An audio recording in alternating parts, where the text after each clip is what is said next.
தந்தி டிவியை உங்கள் cable TV ஆபரேட்டரிடம் இலவசமாக கேட்டு பெறுங்கள். கணவனை பிரிஞ்சு தனிமையில வாழ்ந்து வந்த ஒரு பெண்ணை கத்தியால குத்தி கொலை பண்ணிருக்கிறாரு இங்க ஒரு புள்ளிங்கோ. இன்ஸ்டாவில் ஹீரோவாகவும் நிஜத்துல வில்லனாகவும் சுற்றி திரிந்த காதல் ரோமியோ கைதானது எப்படி?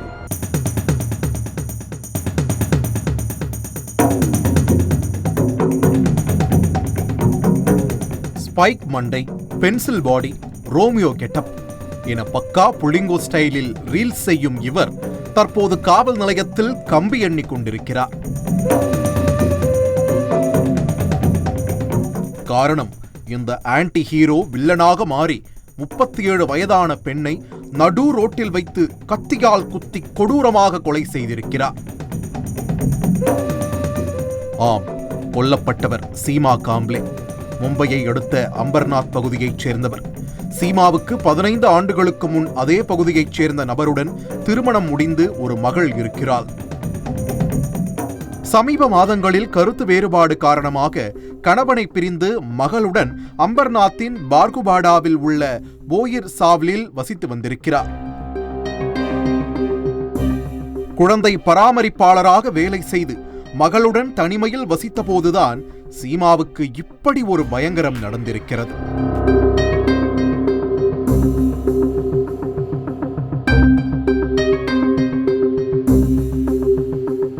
சம்பவத்தன்று பீம் நகர் பகுதியில் உள்ள சாய்பாபா கோவிலுக்கு அருகே நடந்து சென்று கொண்டிருந்த போது வாலிபர் ஒருவர் மறைத்து வைத்திருந்த கத்தியால் சீமாவை சரமாரியாக குத்தியிருக்கிறார். இதனை தடுக்க வந்தபோது அக்கம் பக்கத்தினரையும் குத்திவிடுவதாக மிரட்டிவிட்டு தப்பிச் சென்றிருக்கிறார். பின்னர் அங்கிருந்தவர்கள் சீமாவை மீட்டு மருத்துவமனைக்கு அனுப்பி வைத்திருக்கிறார்கள். ஆனால் அங்கே சிகிச்சை பலனின்றி சீமா பரிதாபமாக இறந்து போயிருக்கிறார். தகவலறிந்து சம்பவ இடத்திற்கு வந்த போலீசார் கொலையை நேரில் பார்த்தவர்களிடம் விசாரணை நடத்தி உள்ளனர். பின்னர் சிசிடிவி காட்சிகளை ஆய்வு செய்து தப்பி ஓடிய கொலைகாரனை அன்று மாலையே கைது செய்து காவல் நிலையத்திற்கு அழைத்து வந்து விசாரணை நடத்தியிருக்கிறார்கள். அப்போதுதான் நடந்த கொலைக்கான காரணம் தெரிய வந்திருக்கிறது. கைது செய்யப்பட்டது இந்த ரீல்ஸ் மன்னன் ராகுல் பிங்கர்கர். 29 வயதான இவர் ஒரு காதல் ரோமியோ. கலர் கலராக காஸ்டியூம், விதவிதமான பைக் என இன்ஸ்டாவில் போஸ்டுகளை பறக்க விட்டுள்ளார். இதனை கண்டு லைக் போடும் பெண்களுடன் இன்பாக்ஸில் காதல் வளர்த்து ஊர் சுற்றுவது ராகுலின் பிரதான வேலை. கன்னிப் பெண்கள் மட்டுமின்றி கணவனை இழந்த நடுத்தர வயது பெண்களும் ராகுலுக்கு பிரியமே. அப்படி ராகுலின் வலையில் விழுந்தவர்தான் கொல்லப்பட்ட சீமா. கணவனை பிரிந்த சீமா ராகுலின் பக்கத்து வீட்டிலேயே குடியேறி உள்ளார். அப்போதுதான் இருவருக்கும் பழக்கம் ஏற்பட்டிருக்கிறது. ஆன்டி, தேங்காய் இருக்கா, கருவேப்பிள்ளை இருக்கா என அடிக்கடி சீமாவின் வீட்டிற்கு சென்று பழகி இருக்கிறார்.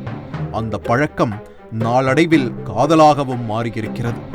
இருவரும் வீட்டில் ஆளில்லாத நேரங்களில் தனிமையில் இருந்துள்ளனர். இதன் தொடர்ச்சியாக சீமாவை திருமணம் செய்து கொள்வதாக கூறி தலையில் அடித்து சத்தியம் செய்திருக்கிறார். இதனை நம்பி உரிமையோடு பழகிய சீமாவிடம் கடன் பிரச்சனை இருப்பதாக கூறி 2,50,000 ரூபாய் பணத்தை கடனாக வாங்கியிருக்கிறார் ராகுல். ஆனால் நாட்கள் சில கடக்க ராகுல் அந்த பணத்தை திரும்பத் தருவதாயில்லை. சீமாவை திருமணமும் செய்து கொள்ளவில்லை. ஒரு கட்டத்தில் பொறுமை இழந்த சீமா ராகுலிடம் தொடர்ந்து பணத்தை கேட்டு நச்சரித்திருக்கிறார். இதனால் காதலர்களுக்குள் சண்டை சச்சரவு ஏற்பட்டுள்ளது. எப்படியாவது பணம் திரும்ப கிடைத்தால் போதும் என இந்த பிரச்சனை தொடர்பாக சீமா போலீசில் புகார் அளித்திருக்கிறார். புகாரின் பேரில் வழக்கு பதிவு செய்த போலீசார் ராகுலை காவல் நிலையத்திற்கு அழைத்து கண்டித்து அனுப்பியிருக்கிறார்கள்.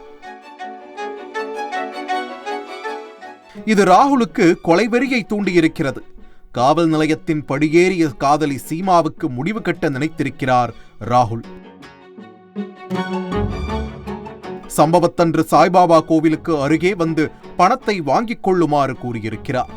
அதனை நம்பி சம்பவ இடத்திற்கு வந்த சீமாவை ராகுல் மறைத்து வைத்திருந்த கத்தியால் குத்தி கொலை செய்தது விசாரணையில் தெரிய வந்திருக்கிறது.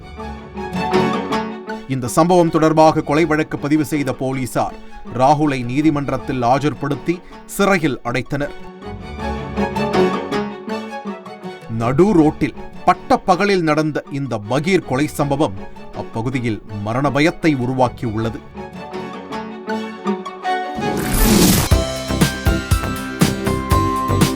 தந்தி டிவியை உங்கள் கேபிள் டிவி ஆபரேட்டரிடம் இலவசமாக கேட்டு பெறுங்கள்.